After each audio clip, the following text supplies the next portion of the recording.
Hai, selamat datang, selamat bergabung di Zalvin Podcast.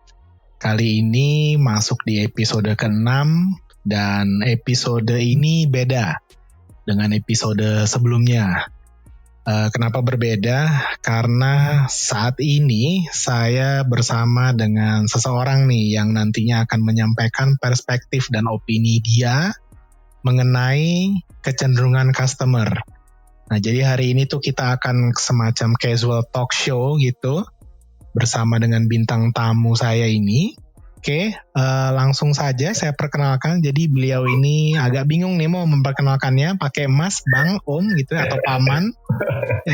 Namanya Kukuh Wahyu Aji gitu ya. Jadi kita panggilnya Om aja kali ya.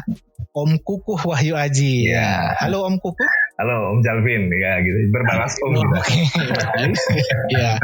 Nah, jadi kalau mau saya perkenalkan sedikit nih, jadi beliau ini seorang trainer dan coach yang udah belasan tahun sebetulnya mondar-mandir di dunia training gitu ya.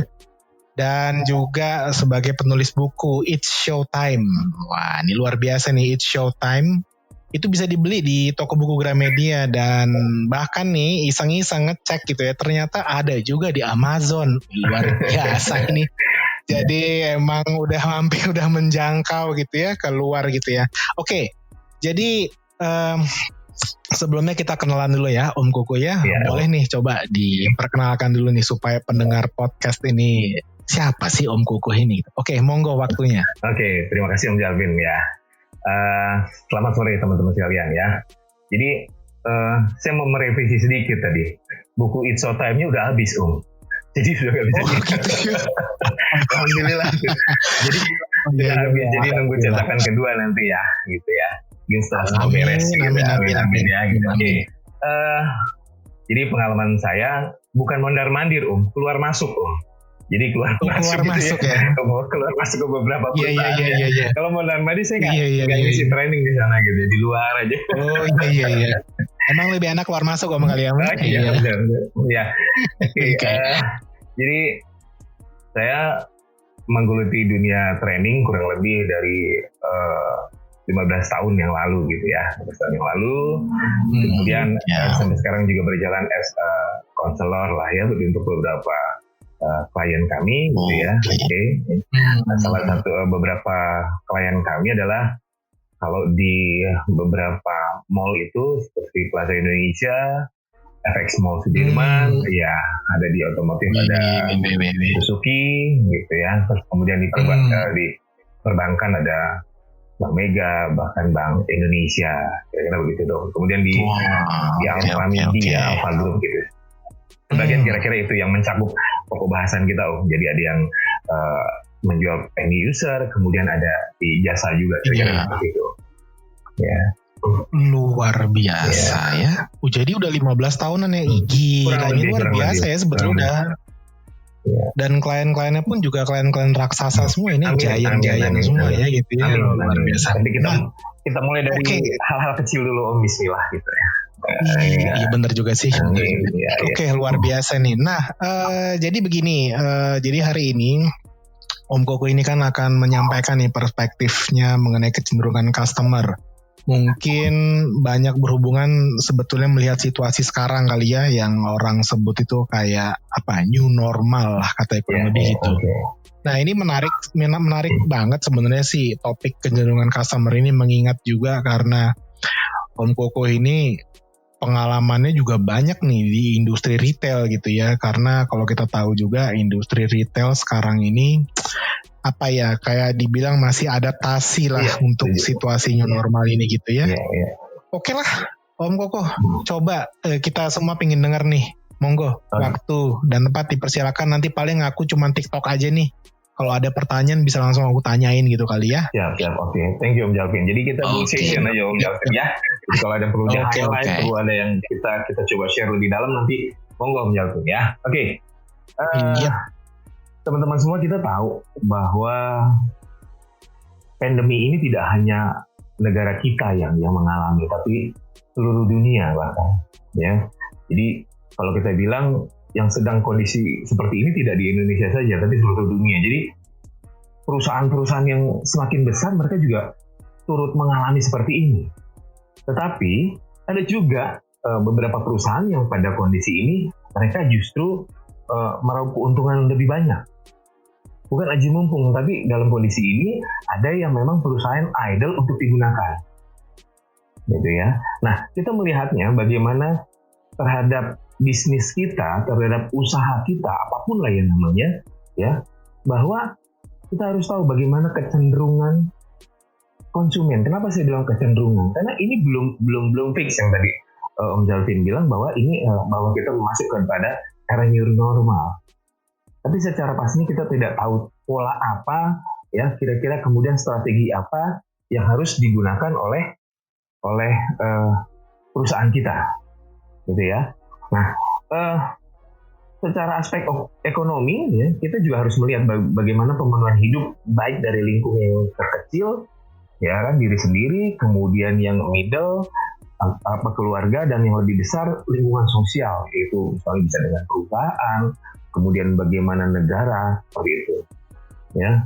Kemudian coba kita lihat kecenderungannya. Kenapa kita bilang kok membahasnya dari diri sendiri, lingkungan gue? Karena mau tidak mau, as a pelaku bisnis kita harus melihat kondisi ini, dan kita harus tahu bagaimana kita menjadi customer. Kira-kira gitu, Om. Kalau kita melihat bagaimana kecenderungan customer kita juga coba mengkorelasikan bahwa kita harus menjadi customer yang seperti apa. Kira-kira apa yang dibutuhkan oleh customer pada saat sekarang ini, ya. Nah, saya coba menganalogikan seperti ini contohnya. Kita nggak tahu kalau label peringatan pada bungkus rokok itu sebenarnya kalau menurut saya tuh tidak terlalu efektif, ya. Judulnya apa tuh? Merokok dapat membunuhmu, gitu ya. Menurut saya membunuhmu, merusak janin, penyakit jantung, gitu ya. Iya. Bahkan ada gambar-gambar yang horor tuh, yang bolong-bolong tuh, saya nggak ngerti. Sampai bolong, gitu ya. Benar ya. Kan? Nah, kalau menurut saya gitu ya, itu justru mendorong orang itu untuk merokok. Gitu ya. Nah, ternyata pendapat ini juga dikuatkan ya, yang dilakukan oleh peneliti yang dilakukan menggunakan pemindai otak pada ribuan perokok sebagai objek penelitian. Jadi ini di Universitas Warwick, Inggris. Ya, jadi sebenarnya malah kan. Jadi label rokok membunuh, mudah merusak jantung dan segala macam itu justru mendorong orang untuk merokok. Iya kan? Jadi malah jadi ibaratnya kalau semakin dilarang malah semakin jadi gitu ya? Apa gimana ya?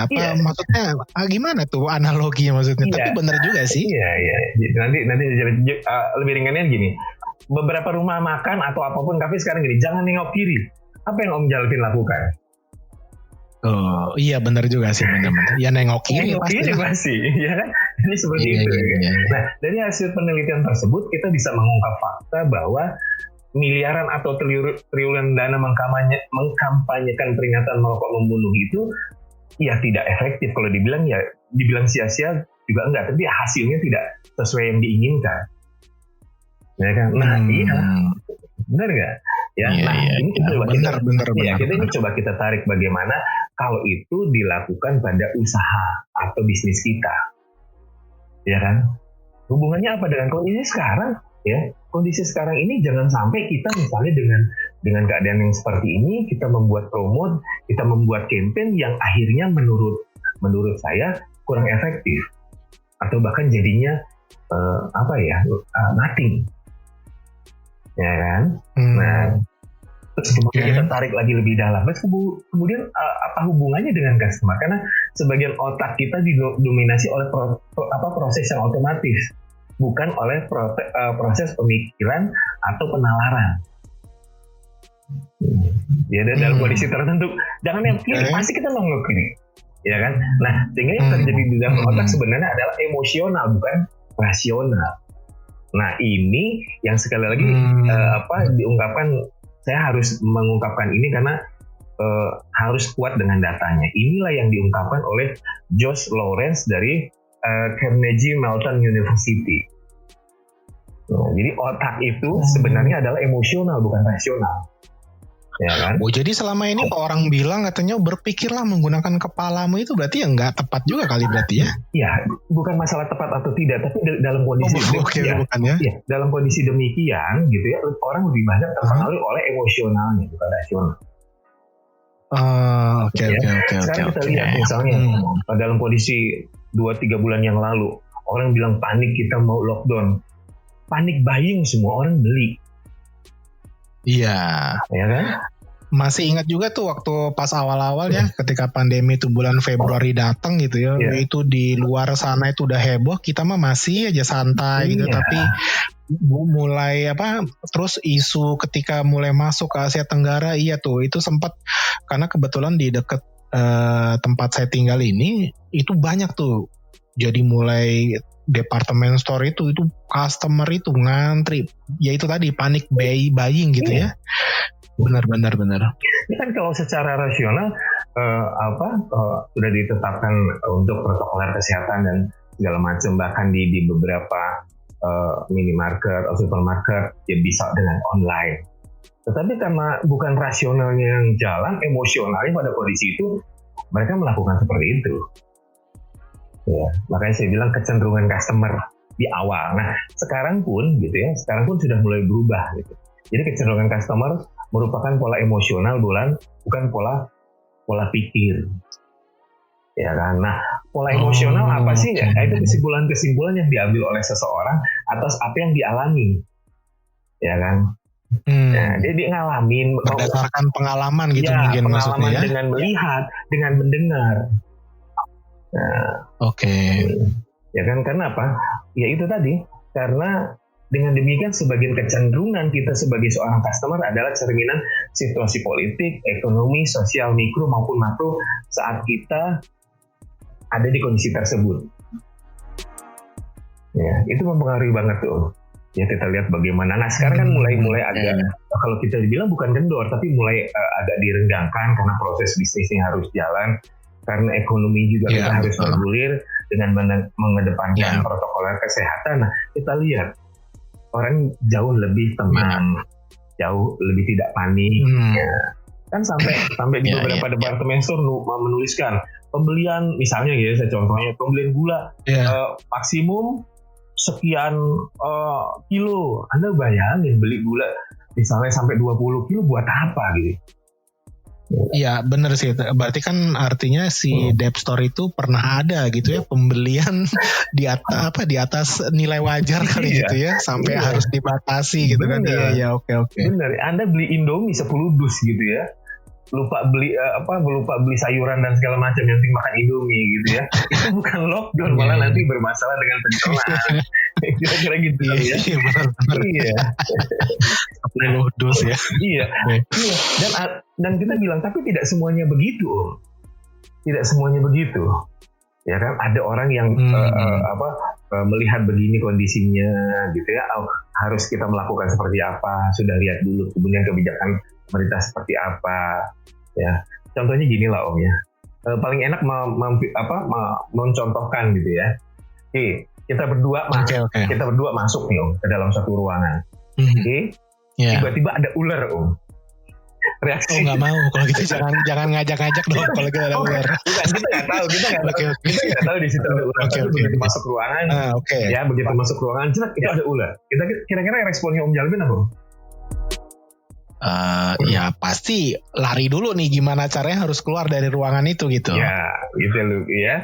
Tapi kalau menurut Mas Panji Petualang, jadi kita jangan bergerak terlalu cepat pada saat ada ular, karena dia matanya kurang awas, dia dengan telinganya gitu. Ya kan, ada orang yang tahu itu, berpikir itu, meresponnya diam-diam dulu gitu ya. Nanti dia cari sesuatu gitu ya untuk menghindar. Ada yang orang langsung lari. Nah, yang ingin saya kira adalah kondisinya sama, kondisinya bisa sama, tetapi responnya bisa berbeda. Ya, makanya tadi saya bilang kenapa kita ambilnya kecenderungan, tidak perilaku yang pasti, karena nggak ada sesuatu yang kita bilang pasti. Berbeda pada saat kita misalnya sebelum pandemi kita bisa membuat pernyataan bahwa harus melayani customer seperti ini. Sekarang enggak. Iya. Ya. Itu tadi, karena kalau kita bilang dalam membentuk suatu pengalaman, otak kita mendapatkan informasi dari panca indera, baik penglihatan, pengecap, rasa, pendengaran, dan penciuman. Ya, walaupun sama tapi responnya berbeda. Ya itu tadi, kalau kita detail pasti ada latar belakangnya, ada latar kehidupan dia, ada pengalaman dia. Nah, jadi kalau saya bilang sensasi emosional juga bisa dipicu dengan mengaktifasi indera-indera tersebut, gitu ya.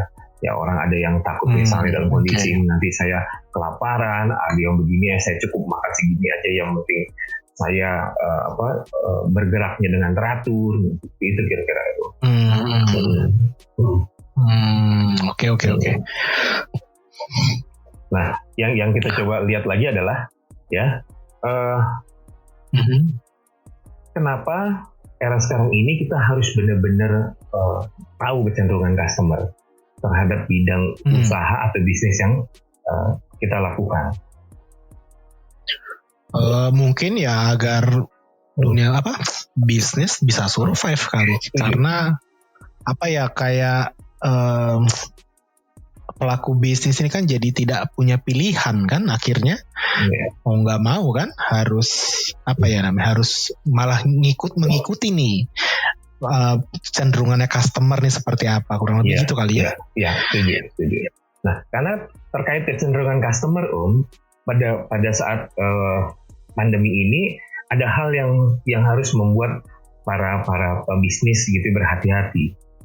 Yang pertama, karena banyak customer yang kemampuan finansialnya nggak sebagus dulu lagi, ya kan? Nggak sebagus dulu lagi. Kemudian kalau kita terlalu memaksa gitu ya, customer untuk membeli produk kita gitu ya, mereka akan membeli, namun setelah itu udah nggak beli lagi, atau bahkan feel guilty gitu ya.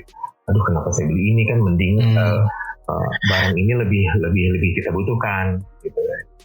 Nah, yang gitu ya. Banyak yang bilang juga katanya kalau di situasi sekarang tuh customer lebih baik menyimpan uang katanya daripada mengkonsumsi gitu ya. Ya, dalam arti bukan dia tidak membelanjakan, tapi benar-benar choice banget nih. Iya. Kira-kira yang kalau jadi picky gitu ya. Kalau sekarang benar-benar memang melihat bagaimana skala prioritasnya dikedepankan. Tetapi bukan berarti bisnis kan tidak boleh berhenti dengan inovasi-inovasi yang ada. Gitu ya. Yang kita buat adalah agar dalam konten ini adalah bagaimana kita melihat kecenderungan customer ya, agar bijak dalam melihat kebutuhan customer dan membantu mereka dengan cara memberikan bukan hanya penawaran tapi keterikatan terhadap barang yang dia butuhkan. Ya, keterikatan. Nah, contohnya gini Om. Contohnya kita kasih contoh ya. Jadi saya pernah kurang lebih 2-3 bulan yang lalu gitu ya. Ya. Jadi ada teman yang bergerak di kafe. Dia ada mengelola kafe. Kafe yang cukup besar di daerah Depok sana. Begitu masa pandemi dia tutup hampir 2 bulan. Si kafe ini ya. Kemudian waktu itu pertama, yuk boleh buka dengan protokol kesehatan. Dia caranya sih sudah tepat menurut saya. Dia melalui online gitu ya, entah di IG, entah nanti di Facebooknya dan lain-lain. Tetapi yang saya lihat bahwa dia terburu-buru untuk menawarkan produknya. Maksudnya gimana tuh? Ya, dia sudah mengupload makanannya, yang ini baru saya bilang. Terus kemudian setelah seminggu dia coba berkonsultasi, dibilang, kenapa ya? Kita sudah buka, kita sudah share ke media sosial, kok masih sangat sedikit gitu ya, respect dari customer dia, karena hari-harinya di tempat nongkrongnya anak-anak di sana, karena dekat area kampus dan sekitarnya itu cukup ramai banget. Nah, saya bilang, sebenarnya gini, yang Mas lakukan adalah benar, tapi urutannya itu nanti, saya bilang. Dan ini ingat, ini sedang masa pandemi, di mana orang nanti saya dibahas lebih detail, orang belum mau melihat produknya dulu, tetapi orang merasa aman dulu pada saat dia memesan, dia menikmati produk Anda, Mas. Caranya gimana? Saya bilang caranya, yang pertama yang harus Anda upload adalah jangan produknya dulu. Terus apanya Om? Lihat, begitu mau buka, kafe Anda itu sudah disemprot disinfektan, oke. Kemudian krunya yang masuk juga menggunakan protokoler kesehatan yang tepat, kemudian melakukan proses memasak, membuat minumannya dengan tepat, misalnya dengan menggunakan sarung tangan, dengan masker, dengan menggunakan pakaian-pakaian yang menjadi standar kesehatan. Jadi selama seminggu dia tidak memposting lagi makanannya, tapi selamat datang di kafe kami, lihat protokol kesehatannya, kemudian layout tempat duduknya, social distancingnya tetap berjalan, ya. Kemudian setelah makanan itu digunakan, dicucinya seperti apa. Jadi dia malah justru kayak mempromosikan bagaimana restoran itu menghadapi situasi ini ya, daripada menunya tadi ya. Ya kan? Kan sekarang kecenderungan setiap orang setiap orang harus merasa bahwa pada saat dia membelanjakan uangnya itu sangat hati-hati. Jangan sampai misalnya karena ingin sesuatu, ya kan, tiba-tiba misalnya gitu ternyata tidak higienis, misalnya tidak dengan proses yang baik. Jadi kan kita sepakat di awal bahwa orang itu kalau tadi bahasan saya lebih memilih membelanjakan uangnya terhadap kebutuhan yang benar-benar urgent.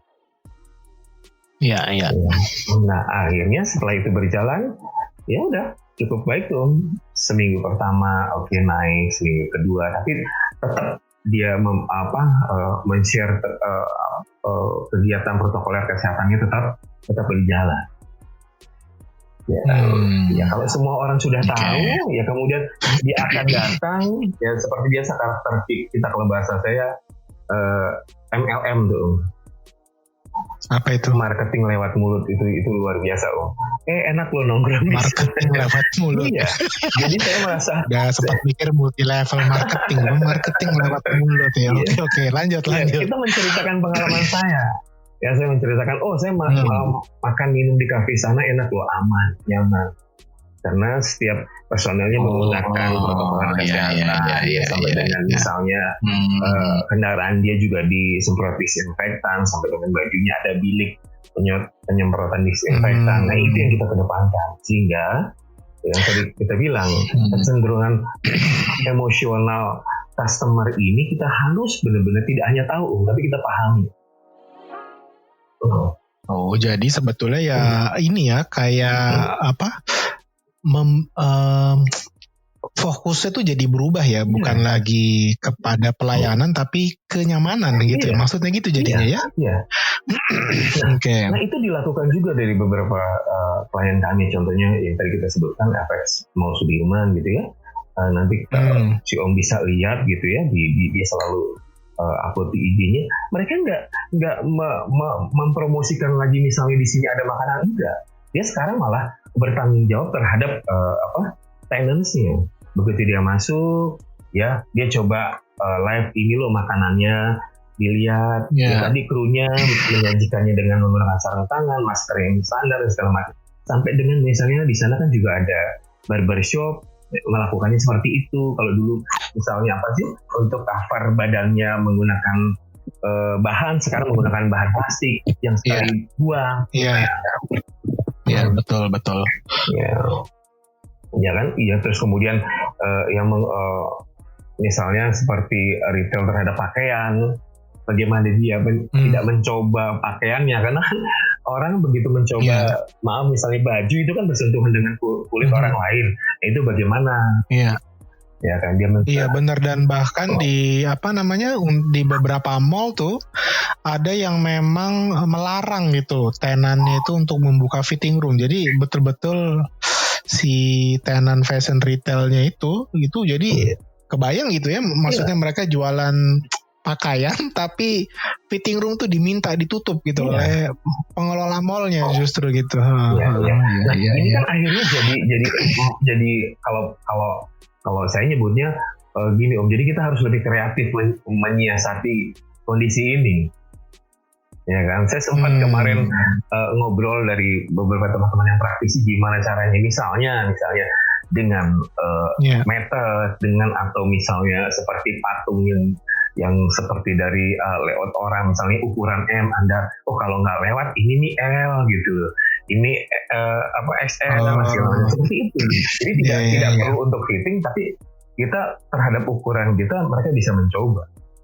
Termasuk dengan misalnya tidak hanya baju, sepatu juga gitu. Sepatu juga itu, walaupun orang sudah pakai kaos kaki juga itu sangat menurut saya sangat rentan. Iya betul. Nah, yang menarik lagi Om, jadi beberapa hari yang lalu saya juga diminta untuk mengisi secara online gitu ya dari beberapa komunitas. Nah, dia bidang usahanya macam-macam. Nah, yang menarik ini bidang jasa makeup artist tuh. Kita nggak kepikiran, saya pun makeup artist. Iya. Oke. Benar ya. Sekarang kita harus investasi lebih banyak peralatannya. Ya masuk akal. Iya, betul. Iya, pertama untuk misalnya kayak saya nggak ngerti istilahnya gitu, tapi misalnya kuas yang buat di muka segala macam itu nggak boleh bareng. Mereka harus menyediakan misalnya seperti plastik wrap atau tas, ini khusus buat ini gitu. Dan misalnya yang sudah dipakai itu ada sedikit karena bersentuhan dengan kulitnya gitu. Investasinya nggak main-main. Ya kan, misalnya foundation atau bedak yang bisa dipakai buat 2 bulan sekarang jadi sebulan. Di sisi lain customer tetap meminta harga biasa gitu ya, harga normal gitu ya. Iya. Bahkan yang hebat juga customer nih sebenarnya. Bukan kejam, kita juga kalau jadi customer kayak gitu. Benar kan? Iya benar. Kalau kami gitu, kalau mengajari servis gitu, sebelum Anda melihat kecenderungan customer Anda, bayangkan bahwa Anda pernah jadi customer. Itu paling sederhana. Bukan berarti ya kan, sederhana dalam arti bukan nggak mudah, bukan. Bagaimana kita membayangkan dari customer.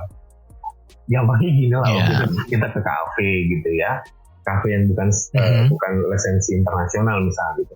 Anda pasti yang begitu datang yang dilihat bukan makanannya sekarang. Benar nggak? Apa tuh? Iya, tim mereka gimana mereka pakai masker atau tidak. Kita lihat misalnya area bersih atau tidak, lingkungan bersih atau tidak. Iya. Sekarang orang melihat.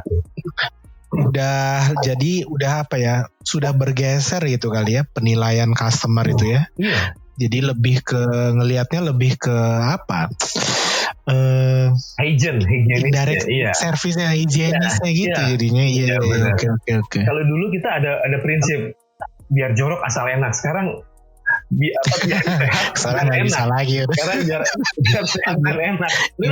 Iya kan? Iya. Bagaimana kita merasakan enaknya makan di pinggir jalan kan, nggak mau pakai tangan. Sekarang nggak bisa di beberapa tempat makan yang prasmanan gitu ya.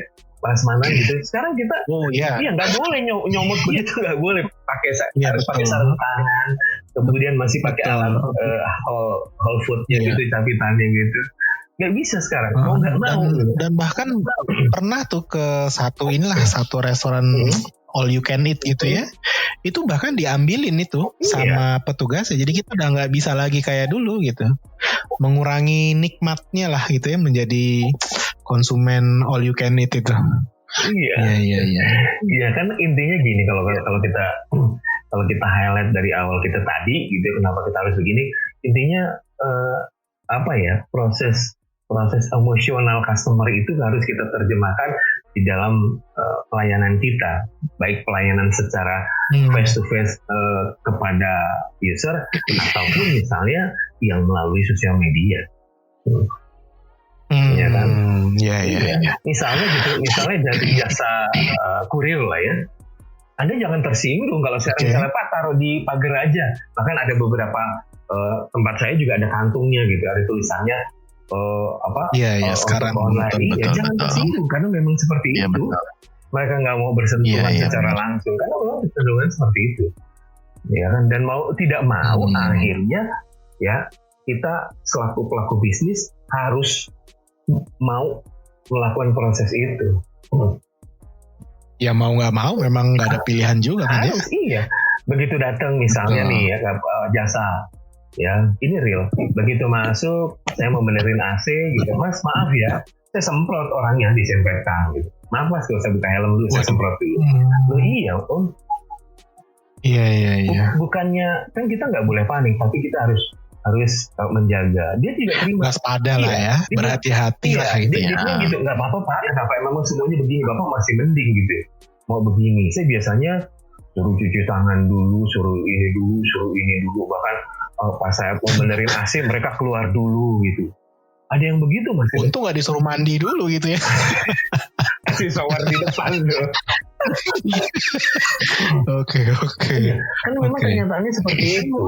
Bukannya takut, bukannya panik, tapi kecenderungan customer sekali lagi terhadap emosionalnya. Ya kan, emosional berdasarkan apa tadi itu Pak Indra, dia melihat di berita di televisi, kemudian di media online dia mendengar kabar-kabar segala macam gitu. Ada baiknya sih, cuma kita selaku pelaku bisnis harus melihat itu dengan objektif.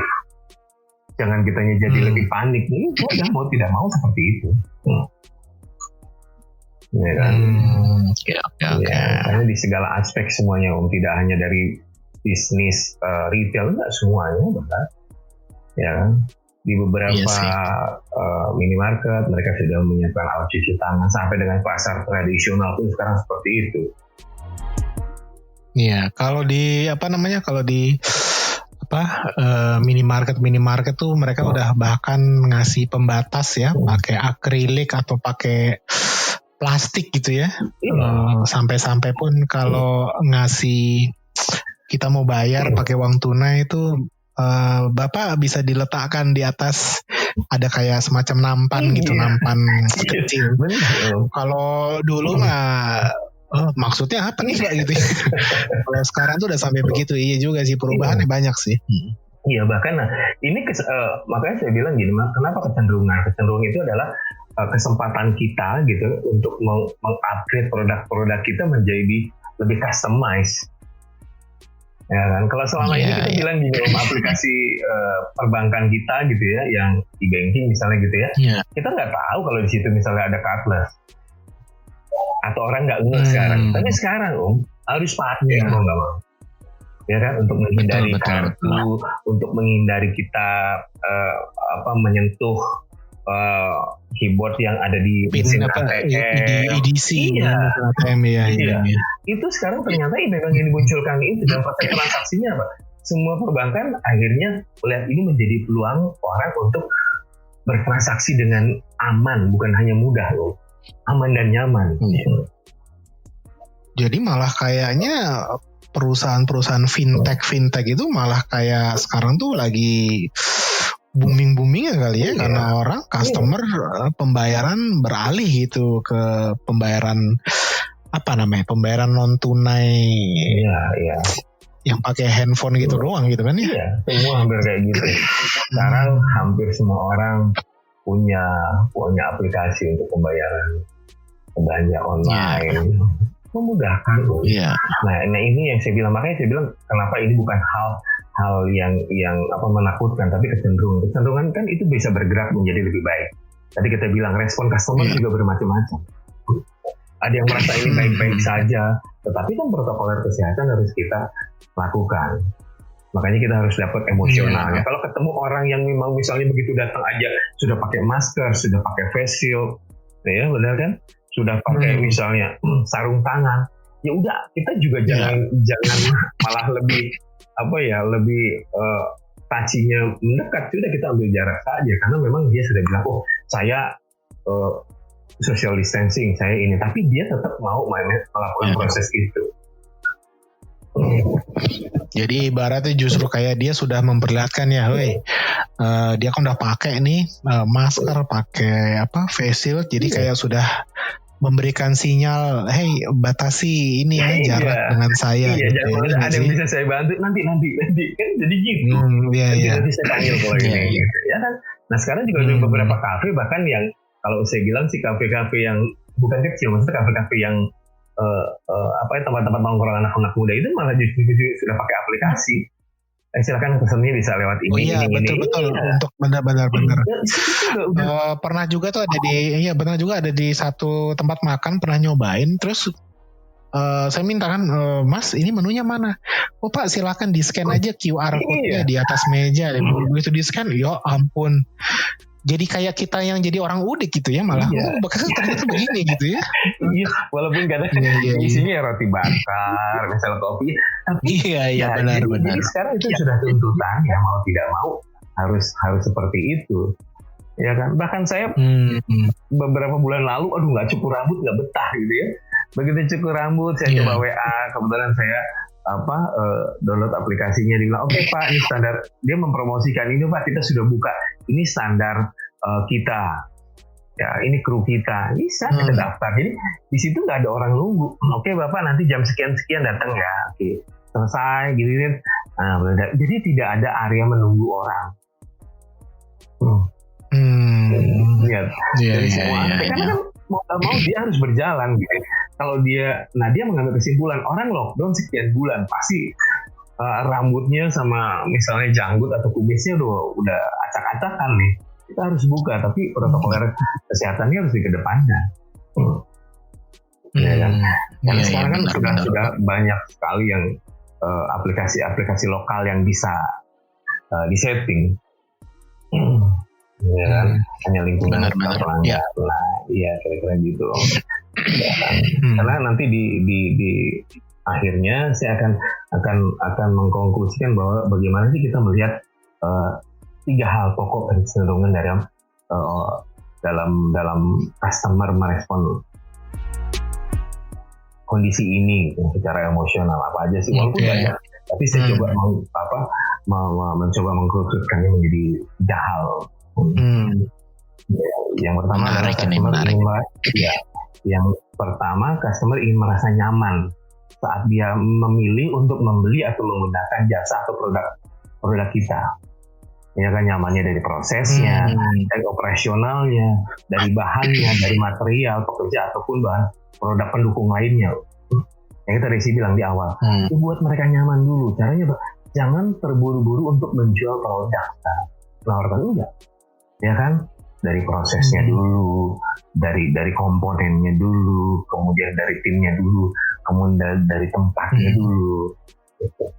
Nah, jadi sebetulnya kata nyaman di sini tuh sebenarnya ini ya berhubungan juga ya dengan situasi sekarang ini ya. Nyaman dengan situasi. Dan mungkin kalau nanti nih siapa tahu suatu saat vaksin sudah bisa diakses publik, mungkin ini juga akan bergeser lagi, bisa juga gitu ya berarti ya. Iya, makanya tadi saya bilang di awal saya ingin membuat highlightnya kecenderungan. Ya kan, cenderung itu kan mengikuti kondisi yang ada. Ya kan. Kita bilang gini, kita nggak tahu ini sampai kapan. Mudah-mudahan insya Allah itu vaksinnya sudah ditemukan. Tapi yang jauh lebih penting adalah bisnis itu kan nggak bisa nunggu vaksin sampai. Iya benar. Nah ini harus jalan. Harus jalannya caranya apa? Ya sudah, mau tidak mau pemerintah sudah membuka kegiatan usahanya seperti ini dengan kondisi seperti ini. Nah kita sebagai pelaku bisnis juga harus seperti ini. Contohnya kayak saya di training juga belum bisa memaksakan untuk tatap muka. Iya benar, betul. Karena kalau saya pribadi gitu ya kalau saya pribadi bukannya kita bilang online efektif atau tidak, itu masing-masing. Itu tadi respon tadi seperti kita masukin ruangan kemudian ada ularnya kan gitu ya. Tapi kalau saya lebih senang pada saat kita tatap muka kemudian ada touch personalnya, itu yang jauh lebih penting. Ada interaksinya soalnya kan? Ya. Oke, nah yang kedua customer itu ingin merasa aman. Ya kan, kalau tadi nyaman, amannya adalah ini sudah sesuai belum sih standarisasi kesehatannya gitu ya. Ini sudah amankah untuk berkontak fisik secara langsung atau tidak gitu ya. Kemudian bagaimana kalau untuk amannya, daripada kita mengurangi kontak fisik, kita bisa dengan menggunakan sosial media, ya kan? Tadi yang saya bilang, salah satu industri yang sedang bergeliat gitu ya, tidak hanya kemudian jasa kurir dan antar gitu ya, ini juga industri rumahan itu bergeliat loh. Industri, industri rumahan tuh maksudnya kayak jualan online lah ya. Gitu. Makanan online mereka mempostingnya ini loh prosesnya gini, karena dia secara langsung kan bisa meng-guide langsung ini dibuat dengan bahan. Terus kemudian apa? Orang trust, misalnya Om Jalvin dengan saya pasti, yakin loh ya Om Buku menggunakan bahannya dengan baik, prosesnya dengan baik, materialnya dengan baik. Seperti ini loh. Iya. Ini cukup beberapa teman mencoba melakukan itu ya cukup lumayan sampai dengan sekarang. Iya. Bagaimana melakukan visualisasi dengan baik terhadap hal yang apa yang diinginkan oleh customer. Ya, karena dia tahu. Iya, ditambah juga kan ditambah juga kayak saat si sekarang kan customer itu juga lebih memilih lebih baik saya di rumah gitu ya. Jadi si customer ini kan nggak bisa melihat secara langsung produknya gitu ya. Makanya visual ini penting, kurang lebih gitulah ya. Sangat penting. Nah, kemudian yang ketiga adalah keterhubungan dengan customer atau calon customer, yaitu dengan itu tadi yang saya selalu ulang-ulang, tidak terburu-buru menawarkan produk atau jasa, tetapi biar customer mengambil keputusan atas kebermanfaatan yang dibutuhkan. Sehingga kalau kita bilang keputusan memilih produk kita atau jasa kita adalah keputusan dan solusi yang tepat. Jadi tidak hanya keputusannya tapi solusinya yang tepat. Nah ini yang saya bilang harus para pebisnis lakukan ini. Ya kan, intinya kalau dia tanya segala macam, kita harus menjawab, karena ini kesempatan pada saat misalnya customer tiba-tiba misalnya ADM kita, saya mau ini dong tapi begini, jangan dibilang aduh ini customer cerewet banget sih, sudah dijelaskan, ya kan, nah kira-kira seperti itu. Nah yang ini yang harus kita lakukan itu, ya. Kemudian yang terakhir adalah sebagai konklusi saya, tugas terpenting tugas terpenting kita sebagai pelaku bisnis adalah mempersiapkan sistem dan orang-orang di bisnis kita atau di perusahaan kita gitu, untuk semua yang telah dibahas tadi, dari keamanan, kenyamanan atau keterhubungan, ya, sehingga bisnis kita mampu berakselerasi dengan baik terhadap perubahan-perubahan yang akan terjadi nanti. Itu yang jauh lebih penting loh. Ya, kecenderungan kan akan berubah. Nah, kita tidak hanya sistemnya tadi, tapi orang-orangnya loh. Emang kalau kita bilang agak lebih capek loh. Ya kan? Dia dengan pakai face shield, dengan masker, dengan batasannya ada. Kira-kira seperti itu. Nah, ini ada pertanyaan nih, maksudnya tadi kan disebutin ada tiga ya, customer, nyaman, aman, sama ada keterhubungan nih gitu. Nah, bisa nggak sih misalkan nih, anggaplah ada si seorang pengusaha gitu, dia hanya bisa memberikan lingkungan gitu ya, situasi kondisi usahanya tuh yang aman aja gitu, tapi tidak ada nih misalkan aspek ingin membuat customer nyaman dan ada keterhubungan, itu masih bisa jalan nggak sih sebetulnya bisnisnya? Bisa sih Om, tapi ya akhirnya cuma sebentar saja customer menggunakan jasa kita atau membelanjakan uang itu terhadap produk kita. Karena yang kebutuhannya itu tadi, nggak boleh cuma aman saja, tapi dia berasa nyaman, nggak boleh dia nyaman aja, tapi dia tidak aman, tidak ada keterhubungan. Yang lainnya kita lihat kan gini, walaupun bisnis online itu kan ada keterhubungan. Misalnya gini, sebelum kita membelanjakan produk kita online, itu pasti kita, yang pertama kita lihat apa kalau Jalvin misalnya? Ya pasti sih kalau belanja online ya, yang pertama dilihat pasti ini dulu nih, visual produknya dulu, ya kan? Habis visual produknya ngelihat, nih kayaknya nih kayaknya nih bagus, atau kalau makanan kayaknya nih ya enak ya, terlihat enak, ya. nikmat gitu, enak gitu ya. Iya. Nah terus kedua ya udah, apa ini namanya, maksudnya deskripsi si produk, dan terakhir baru deh harga. Nah tuh ada yang lupa tuh Om Calvin. Apa tuh? Ya, yang keterhubungan itu kita lihat reviewnya. Testimoni ya. Kalau online itu nggak bisa bohong. Barangnya bagus tapi pengirimannya lama gitu kan. Kita harus lihat juga tuh yang seperti itu. Iya benar. Nah, ini yang jadi yang dimaksud keterhubungan tuh itu ya. Jadi kayak apa? Ada satu pesan gitu yang diterima oleh si calon customer ini untuk merasa yakin, kurang lebih gitu lah ya. Ya. Kalau ini boleh sedikit menyimpang nih Om ya, tapi ada keterhubungannya. Kalau di service normal itu ya namanya moment of truth. Kalau moment of truth itu adalah pengalaman customer dari pertama kali dia datang ke tempat kita, melakukan proses, membelanjakan atau menggunakan jasa kita sampai dengan dia keluar, bahkan sampai dia pulang. Itu satu rangkaian, nggak boleh lepas as a service. Nah begitu juga dengan kita kan, itu bisa kita analogikan bahwa dia ke tempat kita ya, ke sosial media kita, kemudian kita layani dengan baik, dia mau DM ya kita layani dengan baik, kemudian dia kita tanya apa kabarnya sudah sampai, kondisinya bagus atau tidak. Nah itu kan yang membuat keterhubungan customer dengan kita. Iya. Seperti itu. Gitu ya. Berarti selama ini sih kalau mau belanja online nih, jujur aja sih emang kurang merhatiin juga testimoni, tapi ternyata penting juga itu ya, si review itu ya. Iya. Soalnya sih kalau buat saya sih udah pasti ngeliat visual produk, terus paling penting apa, harga, terus terakhir harganya ini sudah termasuk ongkos kirim atau belum. Kurang lebih kayak gitu ya. Iya, makanya udah deh, kalau udah cocok harganya udah beli. Iya. Oke. Yang kita takutkan adalah begitu. Jadi kadang gini visual itu kan kita ekspektasinya lebih gitu, tapi realnya kita belum tahu. Tapi begitu dengan misalnya ada keterhubungan, minimal kita bisa menerjemahkan apa yang menjadi kebutuhan customer, kira-kira seperti itu. Nah kalau sekarang misalkan gini nih, misalkan ada salah satu pendengar podcast ini, misalkan mereka ini adalah salah satu, bukan pelaku usaha tapi salah satu karyawan nih, dia pekerja di industri retail fashion gitu.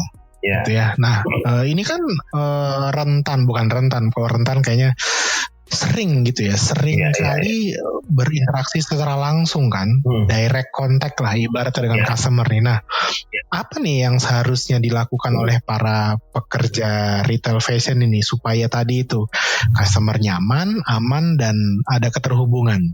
Yang pertama biasanya kan kalau standar kita service begitu datang kan kita smile ya, greeting gitu ya. Nah kita kan nggak mungkin pakai masker biasanya kan.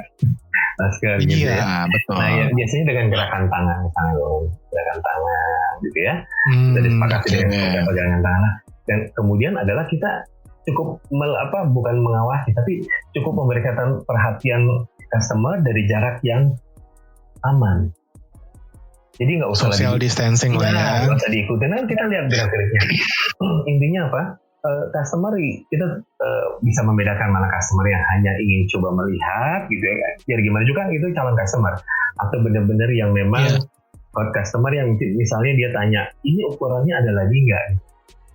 Oke, biasanya bapak pakai nomor berapa atau apa nanti tadi yang kita bahas itu tadi kita menyiapkan toolsnya ya, kemudian misalnya tidak ada toolsnya, misalnya ada tuh beberapa sistem yang bisa kita buat itu dengan investasi yang cukup tinggi gitu, atau memang misalnya dengan cara-cara lain yang tidak membuat customer merasa saya kan sehat gitu. Pasti customer nggak mau kalau dianggap nggak sehat gitu ya. Bisa dengan sign bisa dengan sign yang di depan bahwa kita tanpa mengurangi misalnya kenyamanan, Anda hanya menyiapkan ini ya. Sebelum datang itu harus di-announce jangan sampai dia begitu datang karena nggak ada pengumuman, ini nggak ada, kira-kira seperti itu. Oke. Jadi ya sebetulnya para pekerja retail fashion pun tetap bisa melakukan segala macam rutinnya gitu ya. Yang penting adalah tadi gitu ya, kayak semacam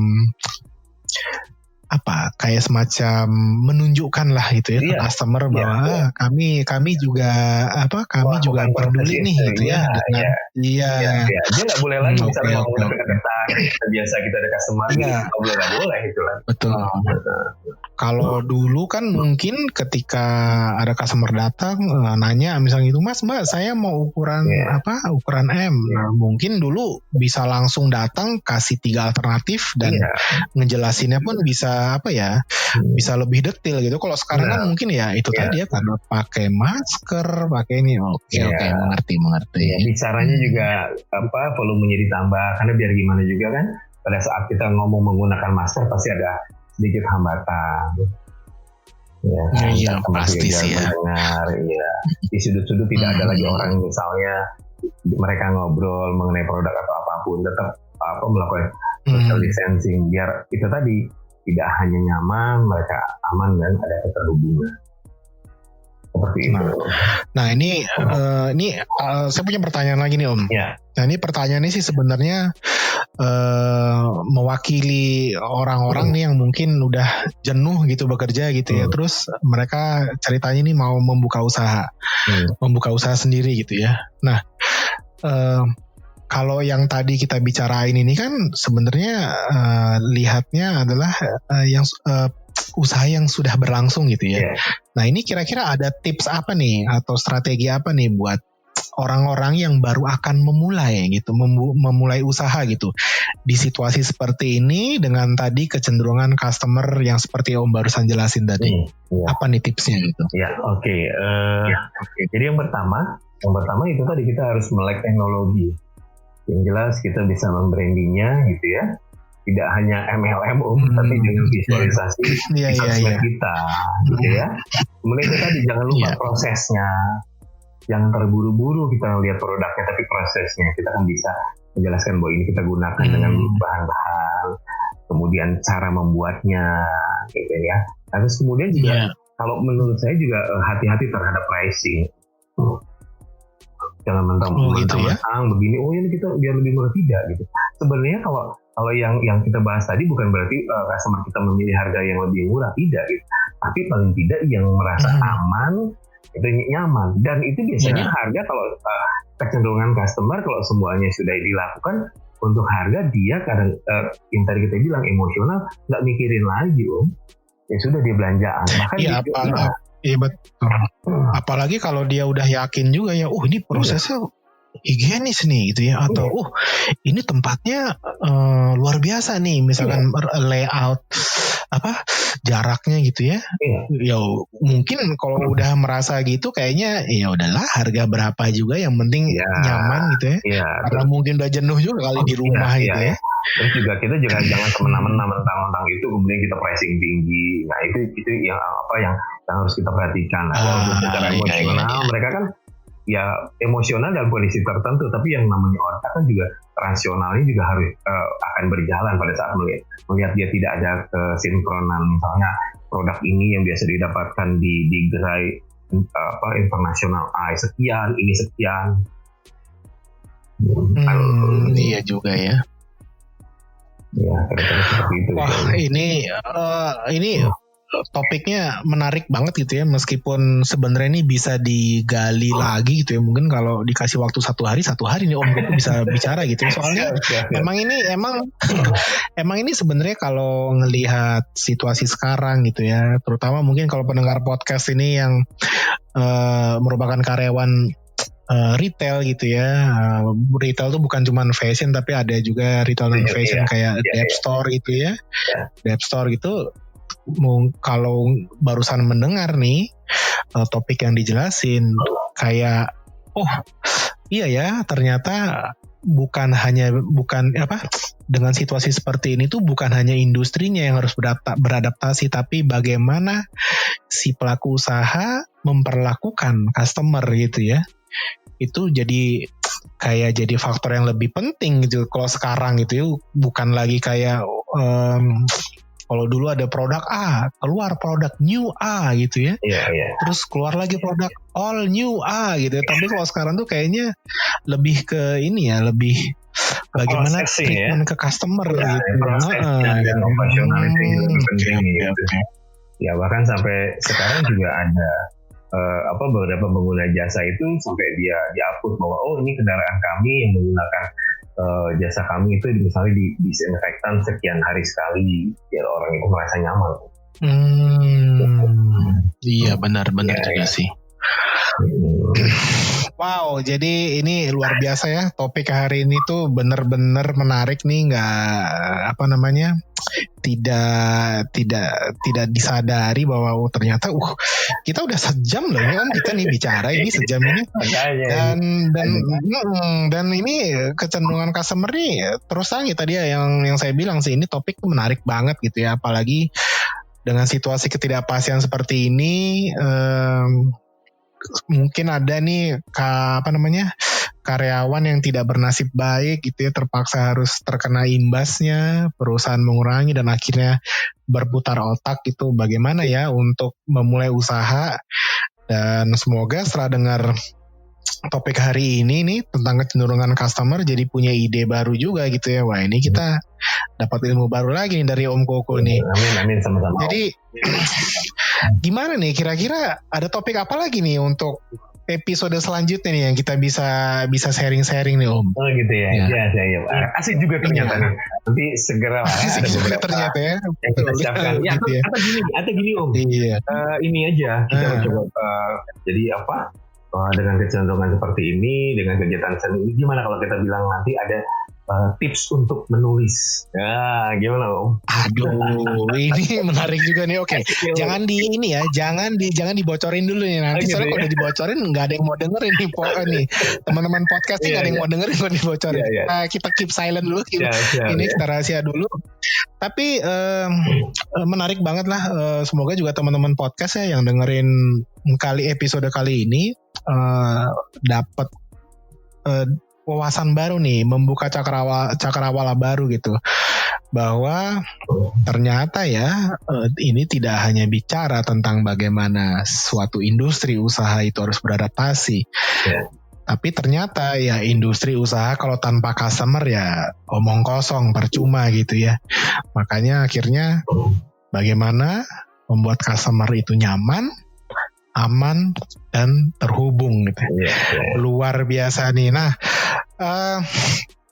Om Koko ini mungkin ada yang mau disampaikan nggak? Mungkin akun sosial media, IG, Twitter atau apa nih supaya misalkan teman-teman podcast kalau mau berinteraksi langsung bisa mention gitu. Iya. Kalau di IG saya, Kuku Wama, sama di FB saya juga Kuku Wama. Kuku Wama ya? Ya. Kuku dot Wama. Itu pakai spasi atau enggak tuh? Enggak Om, Kuku dot Wama. Oke. Nah, pendengar podcast nih kalau misalkan ada yang tertarik gitu ya lebih jauh, karena kebetulan juga memang Om Kuku ini spesialisasinya di ini nih, di bagian service juga nih, customer service juga kan salah satunya ya. Dan kalau misalkan teman-teman podcast ini mau ada yang mention, mau ada yang nanya lebih jauh lagi, atau bahkan tadi nih udah saya kasih pancingan kan apa nih tipsnya untuk membuka usaha gitu dengan situasi seperti ini. Nah, langsung aja. Semoga nggak ditarik bayaran ya, karena kalau konsultasi begini semoga nggak ditarik bayaran gitu ya. Nah, jadi tapi pakai argo. Begitu ya argonya. Nah ini hati-hati gitu. Oke. Ya paling nggak kalau bisa inilah ya ngopi-ngopi ketemu gitu ya. Tentu saja pakai social distancing lah gitu ya. Nah, Oke. Nah jadi hari ini topiknya menarik banget nih teman-teman podcast semua. Kecenderungan customer. Terima kasih nih buat Om Koko yang sudah meluangkan waktunya gitu ya, meluangkan waktunya untuk ngasih kita semua ini tentang insight gitu ya, wawasan baru, betapa pentingnya beberapa hal penting harus diperhatikan karena kecenderungan customer sudah mulai sedikit berubah. Dan semoga saja sih pandemi ini segera berakhir gitu ya, agar kita semua bisa beraktivitas normal lagi gitu. Dan sekian episode 6 hari ini. Sekali lagi terima kasih atas kedatangan Om Kuku hari ini ya, udah mau sumbang pemikiran, perspektif, opini. Ini ibaratnya kalau makan soto ini daging semua ini nggak ada lemak, ini daging semua ini padat gitu ya. Amin. Nah moga-moga nih nanti di episode berikutnya lagi nanti itu ya kita bisa kolaborasi lagi nih, ini karena menarik banget. Pasti Om. Oke. Terima kasih juga Om. Jadi ya terima kasih untuk Om Kuku sekali lagi dan teman-teman podcast semuanya, terima kasih sudah mendengarkan. Nantikan episode selanjutnya di Zalvin Podcast. Terima kasih. Terima kasih sudah mendengarkan podcast saya. Jika Anda tertarik untuk tahu lebih jauh, silahkan kunjungi website saya di www.zalvin.my.id, zalvin.my.id, atau follow akun Twitter saya di @zalvin. Dengarkan episode baru di minggu depan dan jangan lupa follow dan subscribe channel podcast saya ini di Spotify, Google Podcast, Apple Podcast, Breaker, atau di Radio Public. Sampai jumpa.